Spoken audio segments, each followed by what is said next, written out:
everybody. This is Dave Cooper, and we are live on location in the Hudson Valley with Unity Homes and Bensonwood product. And this is a view you haven't seen yet. We're standing on the back side of this, and we're going to get into that in just a moment, though. At Dave Cooper Live, we are bringing you the people and the processes that are building it better. Everything from offsite construction to building codes to building science. These are the people doing it. Oh, we can't forget all the technology. Even these guys are using computers in here and lasers to get it done right. Jay.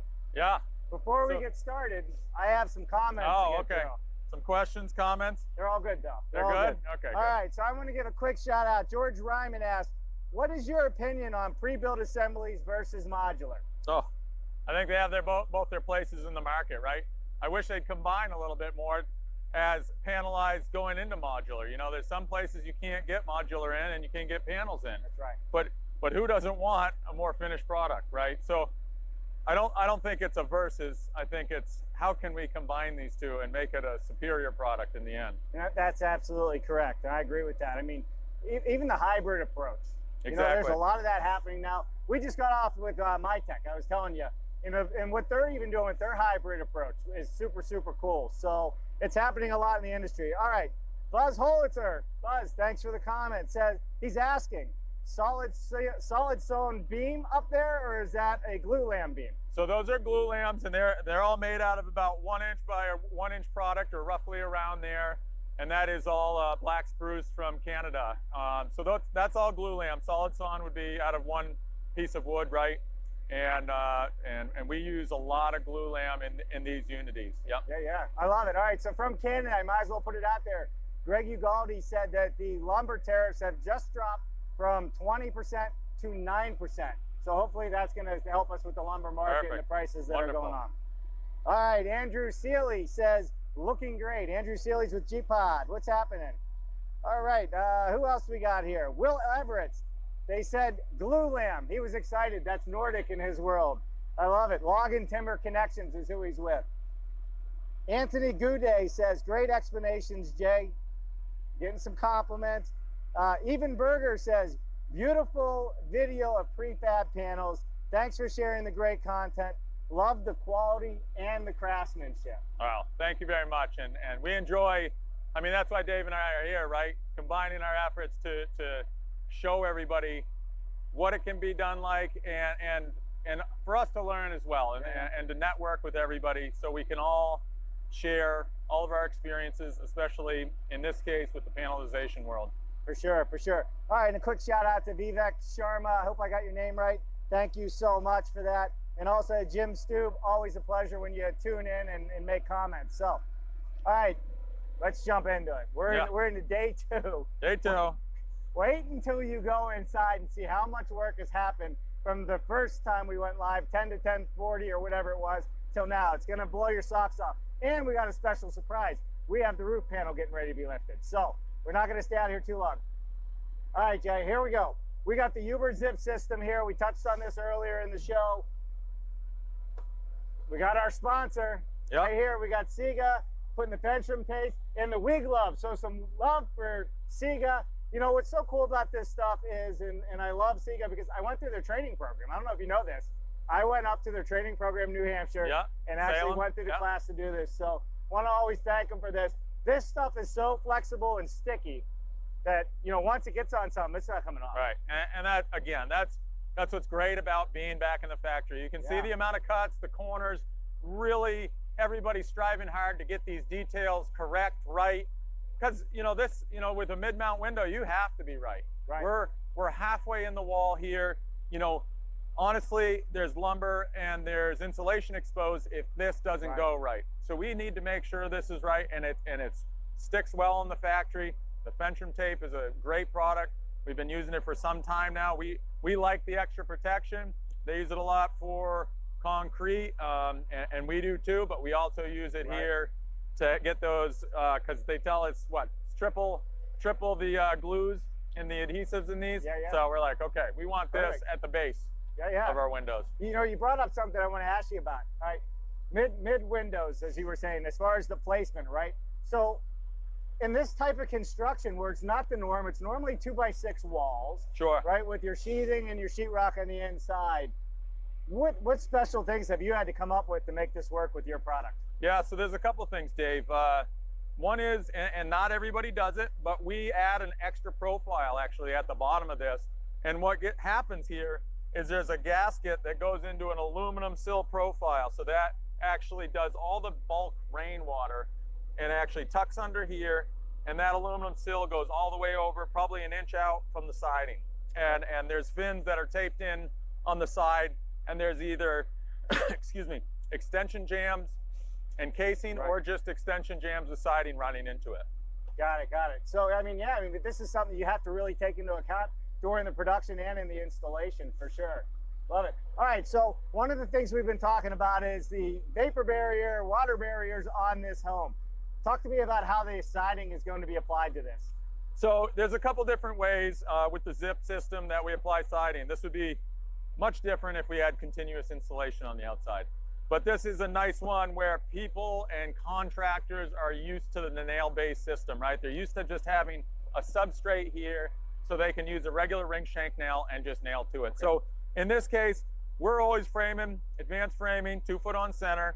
And so we have a stud every 2 feet, and we'll be actually, if this is horizontal clapboards, which a lot of our homes are doing with cement siding, we'll be putting a 2.5 inch piece of coroplast, and we'll do that in the reverse direction so there can be airflow and any bulk water that gets behind can drain back out.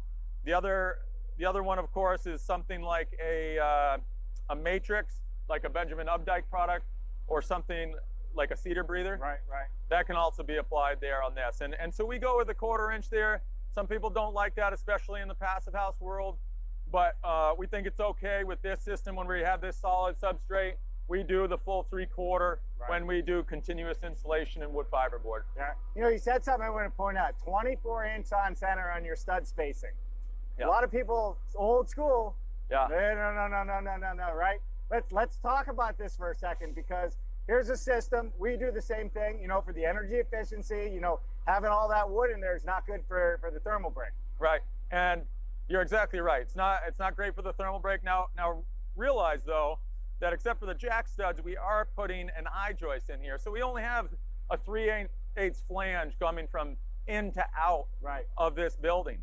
But also, we adopted the 2 foot on center long time ago, and that's why you see the 5/8 zip here and not your typical 7/16 or 1/2 inch green wall zip.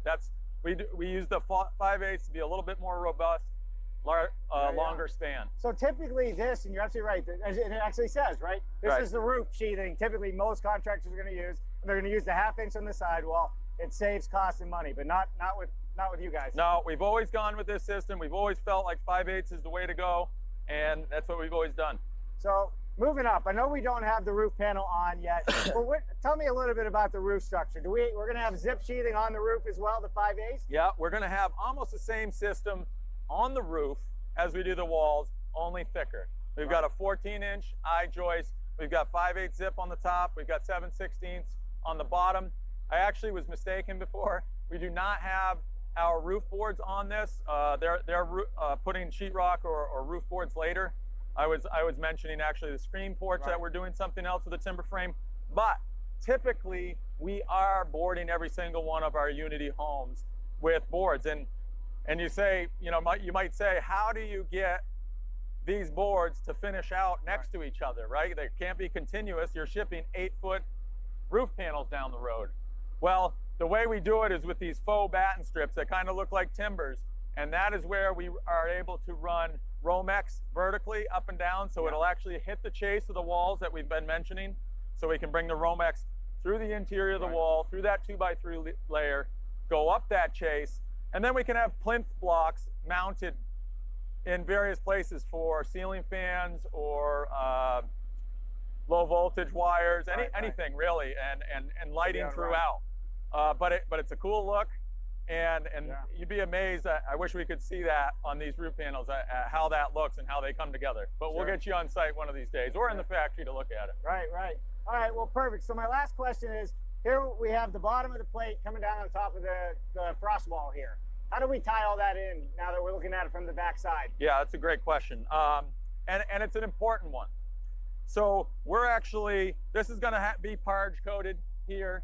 And so what is Parge coated, just for those who don't know? So that's a, you know, it's like a cementatious coating that goes over the foam, making it look a little bit more like concrete, and that'll be put on there. And some people do lath first and staple that to the foam, and some people just go right over the foam with that. Yeah. But first, you know, we want to make sure that air seal comes from the foam up to, the weather resistant seal up to the bottom of this, and then we're going to lap down over this. So we're not going to try to do it all in once. But the important thing is, really, is the weather resistant seal, is because when you have a wall panel this thick, and even though you might not think it's happening, capillary action happens. If you don't have a drip cap sitting there, it will migrate in from the outside. So it's so important, that detail, to make sure that it gets done correctly. It's just because it's at the bottom of the wall and tucked in under does not mean water will not intrude. No, for sure, for sure. So listen, if you want to understand the capillary action, we did this with Mark Willie on BS Friday, where he sat there with some colored water, put the stick in the water, and you will see the water will wick up the stick. And that's exactly what we're talking about here. It'll pull it into the house. All right, so clearly the deck's going to wrap around, or something's going to wrap around to sit on these footers here from the sliders on this side. I'm assuming that's what we have going on here. And I'm assuming this is also to collect the rainwater? Yeah, I believe so. Maybe a gutter or something running down. Okay. Or future wiring. I don't know. All right, David, let's go to camera 2. We're going to walk inside, and you'll be surprised on what's going on in there. So we're coming around the corner of the house. You should be able to see us walking around from the camera up on the hill. Talk to us a little bit, Jay, about what they're doing at the front of the house right now and what they're prepping for. So we're actually starting to lift one of the roof panels here, and this Zoom, it's a great assembly because it's such a big roof panel. I think these are 38 feet long. Wow. So a little tough to get that lumber at the lumber yard, or even the special order from the lumber yard. So luckily we have these in stock, and we're using that Nordic company as well. But these are all 8x roof panels, and we're hoping to see one fly up here. We're just picking it up right now. So we actually nail all of the toe boards on top of this in the shop, so we don't have to lay down any 2x for walking. These guys are all harnessed up, and there's actually a chain fall on that too, and that allows us to adjust the pitch. If we have a 12 pitch or a 4 pitch, we can always go back and forth with adjusting that chain fall. So you'll see that when this comes up, hopefully. But you can kind of see some progress we made from this morning already. Progress? Yeah. Well, we're getting there. Yeah, so if you watched the earlier show, this didn't even exist. It was in a pile just like you're seeing here, and this is all numbered. This is what makes it so efficient. Not only did you build the entire exterior frame walls of this home, install, I should say, not build, they were built at the factory, but also well, not all of them, but most of the interior walls are now in place for a multitude of reasons. One, some of it's weight load for the roof system coming in, but I mean, listen, holy progress. Yeah, and you can see it's like we've got the ceilings up, we've got the load-bearing walls for the ceiling, not really load-bearing, but we needed them there for the ceiling, so we popped those up quickly. We're leaving these for infill in the end. We've got certain standards we leave down and up so we can stand these up after the fact. We want to get this shell buttoned up, and you can see things like, I mean, you noted on the numbering, and they're actually on top of all these. You can see them right on all these. Every single module that was framed, this is a marking pen that is actually done in the factory by the Hundigger. All that print is by the Hundigger. And then you've got these V-notches too, and what these are is to make sure that we don't do-si-do or go upside down or twist them. And so on our plans, that mark is actually shown, and we'll circle that on the ground to make sure that direction. Yeah, make sure that door is on your left, not on your right. So it's very intuitive as long as we follow the plans. But see, this is the whole thing we talked about earlier, right? This is an assembly. This isn't really a construction site where you typically are cutting and sawing. Right. There's no sawdust on this floor. So all of these panels and everything literally in the last 3 hours have been installed. And just like the exterior walls, you have all the wiring holes run. Yes, exactly. Everything's already pre-drilled. You're exactly right. And we, like I said, we want the homeowner to get a kickback from the electrician. we're finding that hard to do. We need to partner up with these guys, but I mean, that's a huge savings, right? For sure. Every single drill hole done for them. David, let's go to camera 2 while we're talking and show this panel coming in. Got lots of action happening. All right, talk us through what they're doing now, David. Yeah, so those, I was telling you, those toe boards, we call them chicken boards, right? You're chicken if you can't walk. Let's come back to camera 1, David, now that it's over top of us. And there's these straps that are actually screwed into the eye joists, those chicken boards, that actually have these straps attached to them. And these have ratings, and we use them once, and then throw them away. But these are attached to that to allow us to crane it up at the right pitch. You can see, again, the 7/16 on the bottom with the reson, all taped. So that assembly, and just like every other wall assembly, is air sealed in the factory. We make sure every single perimeter edge is glued, so itself is air sealed. And these guys' job is to air seal the assemblies together out in the field. As they're coming together. And I mean, they already have the lag screws in. Yeah, they've already got all the screws in for the different, the eave wall, that superstructure, and then we added one more beam up there in the middle, as you see, and then the other wall. You'll also know, you can't see it from where we're at, but this is kind of a shiplap system. So this is the center one. We're landing the center panel here, and then we're going to work out from there. And so every consecutive panel will lap onto it with the sheathing. That's how it's held together with the diaphragm on the top surface.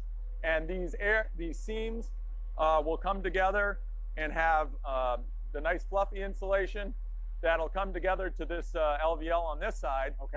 And then we'll be taping those seams here. And so this has all been created. I mean, to get a panel like this square in a factory, it's no easy feat either, and to handle these. So we have the vacuum lifts in the factory for handling the sheathing. I mean, you can see how many sheets are just on this one panel. We're looking at, what, 15 sheets at least? Coming across, right?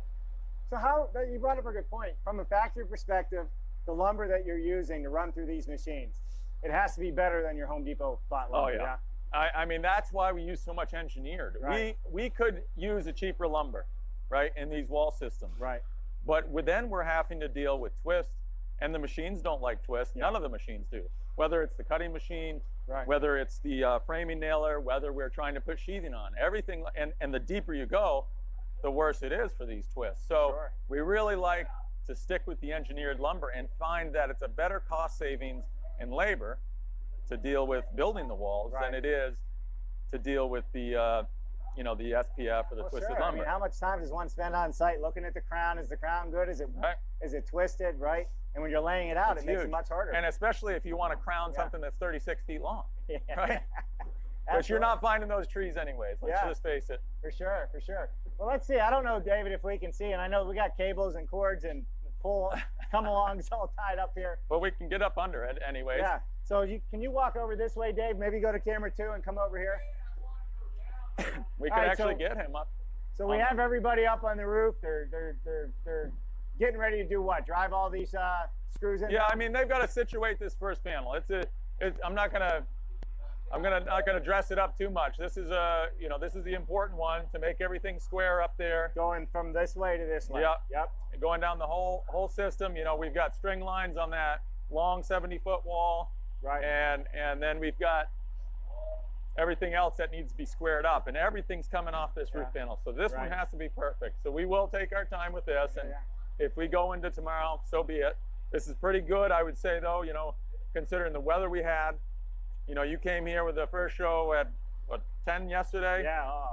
And we were having technical difficulties, but, you know, I think, you know, our first pick was right around then, too. It was, yeah. So if we look at it in that, you know, and the daylight savings right now, I don't know how many hours we're into it, probably 7, 9, 16 hours. Right. We're doing okay. We're doing great. Okay. Listen, I couldn't, because it was raining so hard, even get my equipment set up, and that was part of our problem, let alone try and get everything framed in and what we're doing here. Right. All right, so here we go. They got the first panel in, they're getting it all lined up. It was funny when they were setting it, I saw the laser beam on it. So once again, technology's in play here, making sure it's perfectly square. With that said, talk to me about how you're going to finish the seams of this roof and what the finished cladding is going to be on the roof. So there's two types of ways we go. you know, I don't know it for sure on this house, but typically, as I've said to you before, this is 1.5 inches back. We put a finished ceiling on here, on the underneath. This could either be boards or drywall. And we actually, you can see on both of the timbers, there's a gap left for that. Planning ahead, so no taper has to go right up butt tight to the teeth and to the beam and have to use tear away. They can slide it in, they can mud around it, and everything can be taken care of there. So we look out, we try to look out for everybody else, you know, set the next guy up for success. And then I'm not sure what's going on this roof, if it's metal or rubber roofing, but that's typically one of the two that go on here. Yeah, I love it. I love it. I'm just looking to see who's all tuned in with us right now, which is you've got service. Well, it's giving me a little bit here, which is always great. So, yeah, let me talk to the crowd. We always love to talk to the crowd when we can, but I'm doing the circle thing at the moment. All right, so we're not sure about the cladding. From this process on, what are you looking at? Maybe another half day to get the panels on, maybe a full day? Yeah, easy. Half day with the crane. Now, you mentioned these. I wanted to just say we are doing a 2x6 stick frame garage. It's got a kink connector, and then there's a garage, 2-bay car garage with same slope trusses that we'll be building. So that'll probably fill out the week. And then these guys will punch list out, you know, and punch listing for us is making sure the titans are down on the exterior walls, making sure the hold downs are down, fixing all these interior walls, and then taping up everything. And you know, we probably do all the taping in less than a day. You know, if you were on site using the tapes how you should, you know, that's a lot of time where we're able to do most of that in the factory. We're able to come out here, get that done in a short period of time, get this weatherproofed in, right?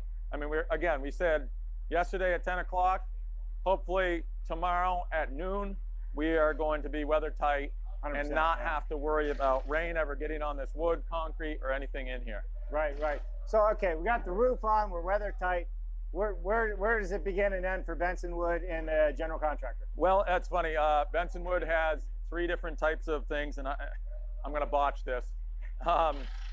It's got a pre-service or a pre-sales agreement, but I've already botched it.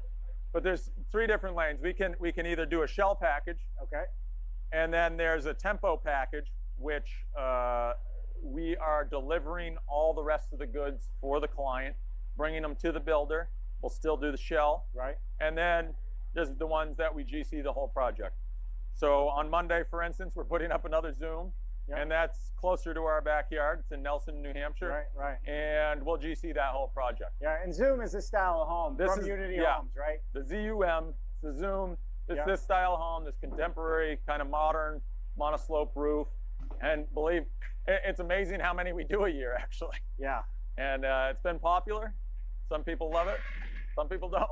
I actually love it. I think it's, you know, when you see the construction on the house, you know, I think just the technique is what you start loving. And understanding the value of the construction that's been put into this and the time that's been put into it. You know, we even talk about, you know, one of the biggest issues you guys had on site was the water on the slab and laying it out.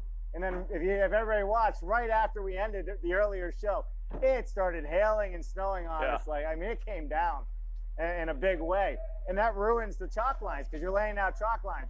Why? And maybe that's a good thing. We didn't really walk through. How were you able to lay out these walls so fast? Well, I mean, look at it. It wasn't fast. It was a little prep work, and some of it had to do with string lines at the time, and then measuring off of those, pinning the walls, knowing that we knew where they were, and then measuring from those, and so on and so forth. And you know, it's really hats off to these guys for wanting to keep going, right? I think the construction industry as a whole might have given up. Not as a whole, but some crews are like, well, see ya, it's pouring, getting in the truck, I'm leaving. Not these guys. These guys stick it out no matter what and keep this going. They have a mission, they've got a goal, it's in a short period of time, and that's what makes it fun for everybody, right? I mean, it's like you said, it's this robust construction. It's fun how the system works, the value that comes in it, and the value of these guys they're the ones that built it in the shop, you know. And so they already know this. And now that they've built some of these, they really know what to look for, know what is coming up against them. And that's what it is, looking for those barriers. Where's that going to happen? And so these are the pros that are doing it, right? They are.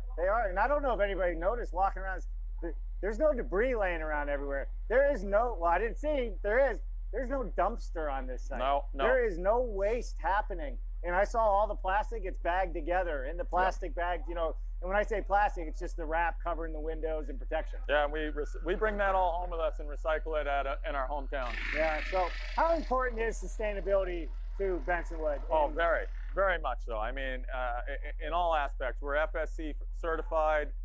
So, you know, Nordic is one of our major woods that we use all the time, and they're FSC certified. So that chain of custody can go from each and every one of the people using it in the industry and to the client. Yeah. And so if it needs to be an FSC home, we've got that. And so it's pretty important. And that's not the only thing. Obviously, I want you to come to our factory and see this, but you know, the way that we process the wood and are able to reuse the wood when even on offcuts, just because it's not on this project doesn't mean it's not going in the next project. That's the big thing. Yeah, right? for sure. Is we're just not putting wood in a dumpster. And we are, our Walpole facility is run on the wood chips that we grind. So we've got a grinder in both facilities. So our buildings are heated with the wood chips. With the wood, so you're reusing the waste for heat. Yeah. Which is a savings. And that goes for any of the offcuts of the timbers or anything. Yeah, for sure. So it's all grindable material. Well, that can be reused to heat the factory, so it's serving dual purposes. Oh, here we go, David. There's another panel coming in. See, this is how fast they're moving now. Maybe go to 2. Good. Yeah, so this is pretty good, David. You can see the insulation now. Yeah, so that's that insulation coming in on the side. And you can see, this is a great shot. David, are you seeing this here? So this is a great shot because you're seeing over to the left here, that ladder framing and the outlookers, right? All of those, and the laser, And that's a lot of work. If you think of humping these sticks up by hand onto this roof and then framing out all those ladders, and that is not easy. It's a lot of time. And this roof is, I don't want to speak out of turn, but I think it's roughly 7 to 9 panels. And so that's how many picks this is going to take to get this thing watertight. So on the side of this, we're looking at the insulation, right? So when that gets pushed against that next one, that's what's giving it that seal. It's not giving it an air seal. We're just getting the thermal bridge free there. Got it. Okay. So we're just, that one needed to be there because of the long length, the long span, but these other consecutive ones that we're going to see will run through, and that's why we have that there. And then we'll still put on the Reson on the bottom for taping. Right. Perfect. But you can see the size of these things, right? They're not small. No, they're definitely not small. Each one of these, we only could bundle them in 2 because of the forklift capacity, but each one of these are about 4,500 pounds. Sure. So what are they taking off the side right now? Just some extra bracing and some shipping stuff? Yeah, that had to do with something they messed on shipping, I think. And that's just because of that overlap detail, the sheathing overlap. Sometimes if it's not braced well, the truck straps come down and break off that edge. And so that's what Brandon has in his hand there, is that was to save the edge. Got it. All right, perfect. So when these come down, walk us through, how do they, is there any attachment into them, or do they just go straight down through to the beams? So it's just going straight down through to the walls and the beams. And again, we try to keep those exterior screws to the exterior. And the overlap, of course, will get nailed with 8-penny nails, the whole seam afterwards. But that is different, right? Because we're not doing the crosshatch or the subway with the sheathing. This is all monolithic. So we've got our own reports, our own engineers that have stamped all that and make sure that that shear plane is all well and good. Good. Well, I think this is perfect, right? Because people can actually really see 2 separate panels coming together, and this is how it's all going to start running across this way, and then they're going to start going the other way. Exactly. And if this was a typical gable, what we'd be doing is we'd have our ridge beam and we'd have our 2 eave walls, and it would lay on, and then the opposite would lay on and consecutive like that. And that's just to keep that load bearing, because like I told you, they're very heavy panels. all that sheathing, all that insulation. So that's you know, that's an R50 roof right there, Dave. R50. Yeah. That's impressive. Super impressive. And I don't know if you can see it in the audience out there, but I mean, there is no spaces between any of the cuts on that wood. It is just, yeah, and it's amazing to see coming down. Like I said, we screw these into a fence. This is still done manually. We don't have special tables for this. So this is actually, you know, hats off to the craftsmanship and the guys in the factory of making for sure that these are straight. I mean, you see on decks sometimes people lay down plywood. It's not straight, right? Or you come in and you measure something, it's like, well, this is kind of off. These guys are to the 16th on everything. And that's for the overalls, the widths, everything. It has to be, or else these guys in the field say, well, this is how it needs to get better, or this is what we need to improve on. And that's the great thing about getting these guys out of the shop, into the field. Not putting too much burnout on them out in the field. Right. David, just stay with us for a second here. So that's very important, right? Because you're not on all these sites all the time. These guys are self-sufficient. You know? I heard you say multiple times, you know, like, am I slowing you down? You know, because they know how they're running and this is what they do. And I think that's the cohesion that you have within your organization at Bensonwood, and also, you know, with Unity Homes. It's most important, really, with all the machinery and everything else. You know, these guys are carpenters at heart. They know how to now all run CNC machines. But they also know how to run an Excel spreadsheet, so they get their own site schedules. They're in command. They're the ones dictating how the trucking's going to come here to the job site, how many days it's going to take, how it will be most efficient for them and their crew with guidelines. But they are doing it themselves, and it's so important to have more and more leaders in the industry and to take this role on, because we all know there's less and less of that in this world, right? So. For sure. David, we can go to 2 or this camera here if you want, showing them dropping this down. It's up to you, but it's coming down now, and that's going to be the second panel in place. All of a sudden, we have 16 feet of roof above us. I could have used that yesterday. Sure could have. Why didn't you have the roof on when I got here, man? I know. Yeah, for sure. Yeah, so there you go, right? I mean, do the math. 16 by 36 feet. That's what we have for square footage on the roof in what? 20 minutes? Half an hour? Yeah, and not even that. We have only been, a half hour, but we were outside most of the time before they started setting this. So that's pretty good. Yeah, for sure. So Buzz said, hey, thanks, Dave. Andrew says, always great to watch the action on site. Jennifer says, it's remarkable how few people are on site. Let me click on that. The crane makes assembly and social distancing so much easier. Offsite construction. Oh, and Buzz obviously has to put his T-stud soon, he's asking. We were just talking about that, right? We were. See, I talk about you, Mark. He's gonna have to come see me. Yeah, right. I know it. Well, Mark's not one to fly. He's gonna drive. He better do it before all his snow comes, for sure. Well, listen, I mean, I think it's great. Is there anything else that we need to keep around and show here? I'm sure there is, Dave. I'm sure there is. It's very exciting to be with you, to be with these guys out in the field. I don't get to be out here as much. I'm more of the spokesperson right now. I used to be in the field all the time, but, you know, hats off to all these guys.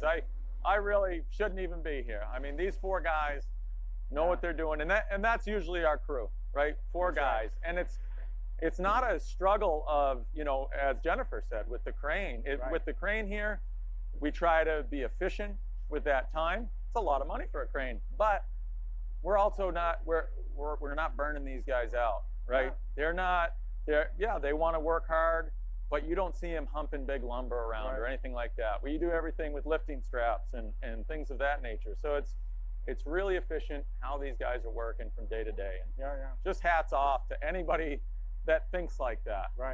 That's what should be happening, and I know that's about your process in this panelized world. It is. It definitely is. Listen, the crane is an enabler to allow us to do what we do. You know, it's not just, it's a tool. It's a tool. As if we were to do this much work in a day and a half, you'd have to have 20, 30 guys on site doing all of this, and it still probably wouldn't be this far along with windows hung and everything else. So when you think about the crane, it's an enabler. It gets it in weather tight. I mean, this is all dry kiln lumber. Right. I mean, this is not going to be doing mold and moisture behind the walls. You know, this is, you know, very healthy. And speaking, when you think about how many health issues come from unhealthy homes that are closed up too fast. Yeah, and we get a lot of requests for that. And we do a lot of the healthy homes for these clients and individuals. Yeah, I love it. I love it. Well, that's it, everybody. What do you think, Jay? You got take us out, man. You know, Dave, I just appreciate you coming. To all the people, all the sponsors, everybody that's tuning in. Oh, I love it. I'd love to hear from you. I'd love to hear from Dave. You know, I think Unity and Bensonwood Homes are real proud of their product, proud of their associates, and love to share what we do to the world. And we hope you can share back with us too, and keep connected. Love it. Well, there you have it, everybody. We are on location with Unity Homes in Bensonwood. Thank you to SIGA, our sponsor, for having us up here. They're doing an amazing job as well, educating the industry. Be sure to tune in again tomorrow at 1 o'clock. We will be live. And then again on BS Friday at 1 o'clock, we will be live. And we are going to have a lot of fun talking about building science further. So that's it, everybody. Thank you for tuning in these past 2 days. We really appreciate it. Thank you, Jay. You can tell you're a good spokesman for this company. I'm Dave Cooper, where we are bringing you the people that are building it better and the processes that are making it better and building it better. I'm Dave Cooper. We'll see you next time. Bye now.